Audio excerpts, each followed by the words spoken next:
So there's a lot of, let's continue to, I'll go piece by piece with you. For sure. But yes, I have a girlfriend that I'm right now taking inventory of my experience. I'm being forced to in so many ways.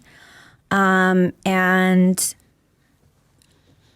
I'm making sure that I not only have the receipts, but I have the understanding mentally of where I was at, which takes asking the people that were around me at the time, what were my responses to things.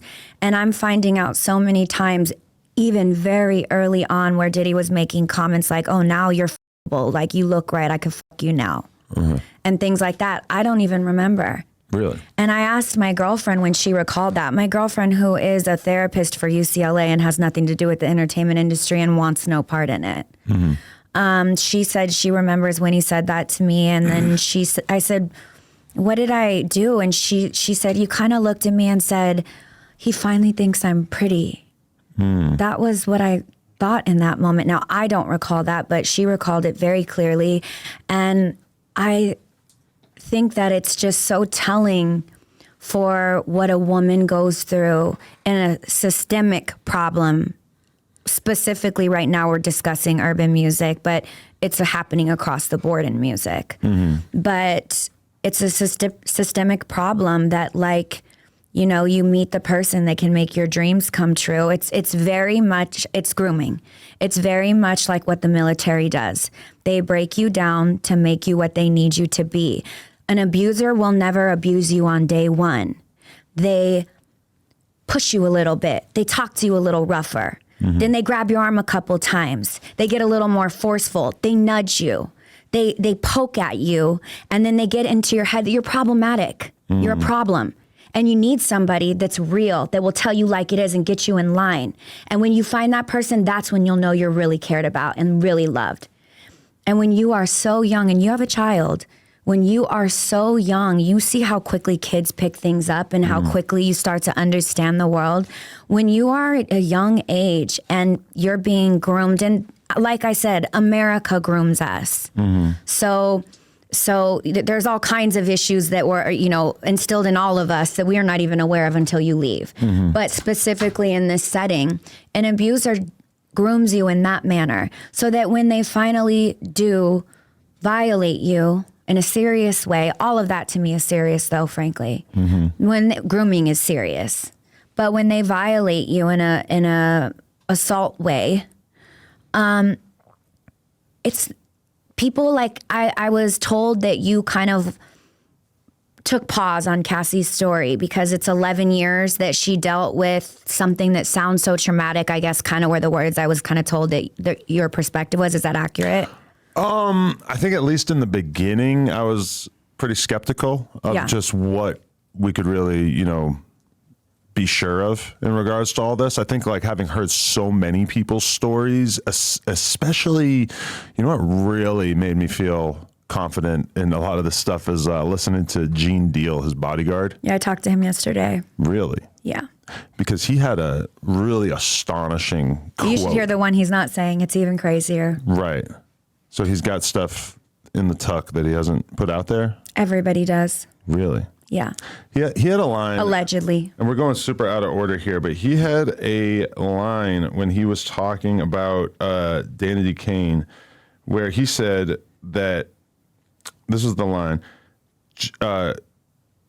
it was when a couple of the girls in Danity Kane, I guess, like refused to sign some type of agreement. We were giving a publishing deal prior to Cassie coming forward, about 6 months, maybe even prior to that. And Gene said that Diddy's said to him in privacy, and like there was only one other person in the room, I'm going to drug they ass out and pimp them out to my N-words. Yep.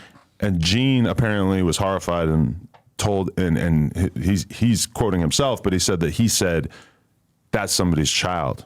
And then, so let me give you clarity on that, because I did want to talk to Gene because I took issue with that interview because he chuckled in it a bit when he was saying it, and I did not fuck with that at all. Really? And then when I got on the phone with him, he is the kindest, sweetest man. He acknowledged that, you know, it was an uncomfortable thing that he was kind of recalling, and it was like a nervous chuckle, and he takes it really seriously, and that, you know, he was sorry if I was offended. So I want to make sure that that's noted, because I don't want to act like I watched that and was like, oh, I'm so happy to have received this information, with a little bit of a chuckle. I didn't take it as like a chuckle. I took it almost as more like, I felt like he was almost on the verge of like crying. No, rewatch it. Really? There was a chuckle, yeah. Okay. It was noticeable enough for me to get 5 million messages about it. Oh, really? Okay. But he acknowledged it right away to me, and I really respect him for that, because that was not it did not have that intention on it. Right. And also, when I first saw it, because there are so many people coming forward, and there are so many stories, and you're only seeing what you are seeing online, right? That's according to some TikTokers or whoever. There's a whole world happening behind all of that is so beyond your imagination. We could sit here for hours, and that's not even information that I personally would share, because they're not all my stories. You're talking about private group chats, emails, etc., of people who know about stuff that happened in this bad boy universe that are like privately working on what might be to come out publicly in the future? There are so many witnesses. There are so many victims. Now, if or if not there were to be any type of investigation occurring, no victim should be or can communicate with other victims. And so victims are likely not communicating with victims. But a lot of people that know things or that are building things or whatever do reach out, do tell you everything. Sometimes they'll just write everything. I mean, I receive information whether I want to or not. But I've erred on the side of stepping away from the movie that's being made. And I don't mean that literally, I mean that metaphorically. The movie of Diddy that's being painted right now. And I come back to myself, what I know to be true, what I know I witnessed, what I have receipts of, and what I believe. And I have pondered it all the way down to, I really adore one of his kids. So to me, I have to ask myself, this is a father. So you really need to be sure when you speak what you're speaking about and how you're speaking about it, because this is a man that's a father, and I think it takes a certain amount of something to be a good one. I'm not saying he is or isn't, but I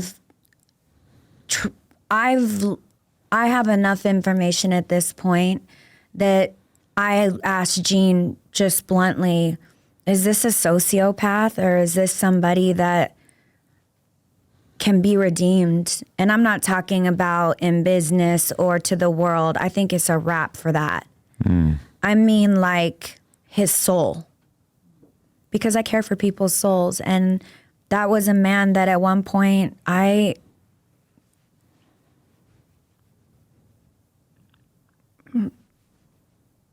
just like adored, looked up to. He made my dreams happen.